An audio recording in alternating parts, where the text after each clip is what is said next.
Assalamualaikum warahmatullahi wabarakatuh. Perkenalkan, saya Mutiara Ulul Azmi. Baiklah teman-teman, di video kali ini kami akan membahas mengenai salah satu organel sel, yaitu lisosom. Lisosom adalah organel sel berupa kantong terikat membran yang berisi enzim hidrolitik yang berguna untuk mengontrol pencernaan intraseluler pada berbagai keadaan. Lisosom berfungsi untuk mengontrol pencernaan intraseluler pada berbagai kondisi. Lisosom ditemukan pada tahun 1950 oleh Christian de Juve dan ditemukan pada semua sel eukariotik. Pada tumbuhan, organel ini sering dikenal sebagai vakuola yang berfungsi untuk mencerna dan juga mempunyai fungsi untuk menyimpan senyawa organik yang dihasilkan oleh tanaman. Lisosom hanya ditemukan pada sel hewan saja. Ciri-ciri lisosom. Ciri-ciri lisosom ada 3, yaitu yang pertama dibentuk oleh kompleks Golgi, yang kedua mengandung enzim hidrolitik atau lisozim, dan yang ketiga memiliki sistem membran tunggal. Berikut adalah struktur dari lisosom. Bentuk lisosom agak bulat, dibatasi oleh sistem membran tunggal dengan diameter sekitar 1,5 mikron. Di manakah letak lisosom itu? Bisa kita lihat, letak lisosom ini berada di dekat dengan badan Golgi. Lisosom ini ditemukan pada semua sel eukariotik. Apa yang terjadi jika lisosom rusak? Lisosom adalah organ di dalam sel yang berfungsi mencerna senyawa seperti karbohidrat dan protein. Untuk menjalankan fungsi tersebut, lisosom membutuhkan enzim tertentu. Nah, jika lisosom kekurangan enzim, senyawa di dalam tubuh akan menumpuk dan menjadi racun. Bagaimana cara pembentukan lisosom? Enzim lisosom adalah suatu protein yang diproduksi oleh ribosom dan kemudian masuk ke dalam retikulum endoplasma. Dari retikulum endoplasma, enzim dimasukkan ke dalam membran kemudian dikeluarkan ke sitoplasma menjadi lisosom. Selain ini, ada juga enzim yang dimasukkan terlebih dahulu ke dalam badan Golgi. Oleh badan Golgi, enzim ini dibungkus membran kemudian dilepaskan di sitoplasma. Jadi, proses pembentukan lisosom ada 2 macam. Yang pertama dibentuk langsung oleh retikulum endoplasma dan yang kedua dibentuk oleh badan Golgi. Selanjutnya yaitu enzim hidrolitik pada lisosom. Enzim hidrolitik dibuat pada retikulum endoplasma yang mengalami pemaketan di badan Golgi. Dan kemudian endosom lanjut yang nantinya akan menjadi lisosom.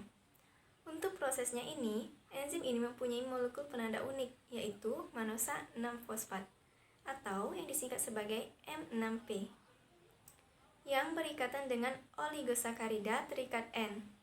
Seluruh glikoprotein yang ditransfer oleh retikulum endoplasma ke cis Golgi memiliki rantai oligosakarida terikat N yang identik dengan manosa yang di ujung terminalnya. Untuk membentuk manosa 6-fosfat, cis Golgi membutuhkan situs pengenalan yang disebut signal patch yang memiliki situs H3N+COO. Pembentukan M6P ini memerlukan 2 buah enzim, yaitu GLCNAC fosfotransferase yang berfungsi untuk mengikat enzim hidrolitik secara spesifik dan menambah GLCNAC fosfat ke enzim. Kemudian, terdapat enzim kedua yang memotong GLCNAC sehingga membentuk M6P. Satu enzim hidrolitik mengandung banyak oligosakarida sehingga dapat mengandung banyak residu M6P. Setelah itu, dari cis Golgi, enzim hidrolitik ini akan ditransfer ke trans Golgi. M6P yang terikat pada enzim hidrolitik akan berikatan pada reseptor protein M6P yang berada pada jaringan trans Golgi. Reseptor ini terikat pada membran dan berguna untuk pemaketan enzim hidrolitik dengan memasukkan enzim tersebut ke vesicle Calthrin coats. Dan nantinya vesicle tersebut dikirim ke endosom lanjut.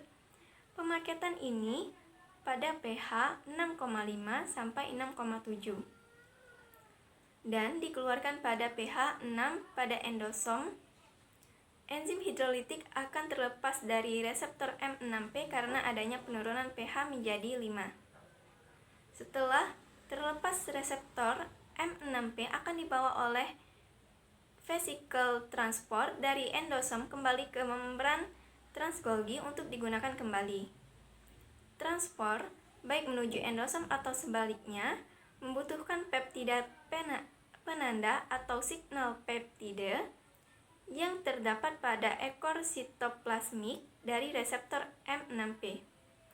Namun, tidak semua molekul dengan M6P dikirim ke lisosom. Ada yang lolos dari pengepakan dan ditransfer keluar sel. Reseptor M6P juga terdapat di membran plasma yang berguna untuk menangkap enzim hidrolitik yang lolos tersebut dan membawanya kembali ke endosom.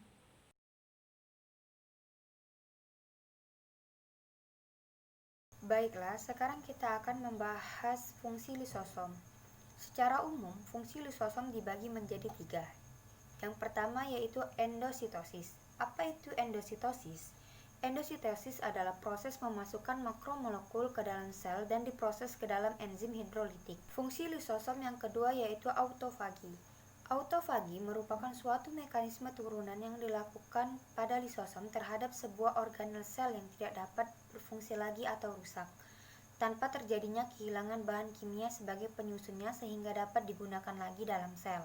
Yang ketiga fungsi lisosom yaitu fagositosis. Fagositosis adalah memakan bakteri atau menghilangkan bakteri dengan membentuk fagosom. Mengapa disebut fagosom? Karena yang ia makan adalah bakteri atau bahan ASI yang sebelumnya memang tidak ada di dalam sel. Baiklah, selanjutnya saya akan menjelaskan tentang fungsi lisosom pada tubuh manusia. Yang pertama yaitu lisosom berfungsi dalam mencerna cadangan makanan apabila terjadi kekurangan makanan. Kedua yaitu lisosom berfungsi dalam menghancurkan zat yang terdapat di luar sel. Salah satunya untuk menghancurkan dinding sel telur sperma yang mengeluarkan enzim pada saat terjadinya fertilisasi. Dan yang ketiga, lisosom berfungsi dalam menetralkan zat yang sifatnya karsinogen, yaitu zat yang menyebabkan kanker. Selanjutnya yaitu fungsi lisosom pada tumbuhan dan hewan. Pada hewan, lisosom berfungsi dalam memproses pencernaan makanan dan benda asing yang masuk ke dalam sel pada tubuh seekor hewan. Contohnya adalah seekor ular yang memangsa seekor hewan yang ukuran lebih besar dari tubuh ular tersebut. Pada tumbuhan tidak terdapat lisosom melainkan vakuola yang berfungsi dalam proses pengrusakan organel sel. Contohnya yaitu pada proses pengrusakan kloroplas pada tumbuhan yang sudah tua. Yang terakhir yang saya bahas yaitu klasifikasi lisosom. Lisosom dibagi menjadi 2 jenis utama. Yang pertama yaitu lisosom primer dan lisosom sekunder. Lisosom primer merupakan lisosom yang belum pernah dipergunakan dalam proses pencernaan maupun proses hidrolisis. Sedangkan lisosom sekunder adalah lisosom primer yang telah digunakan dalam proses pencernaan dan proses hidrolisis dan telah menyatu dalam membran fagosom. Baiklah, sekian materi yang kami sampaikan tentang lisosom. Semoga Anda bisa mengerti dan bisa dipahami. Terima kasih. Wassalamualaikum warahmatullahi wabarakatuh.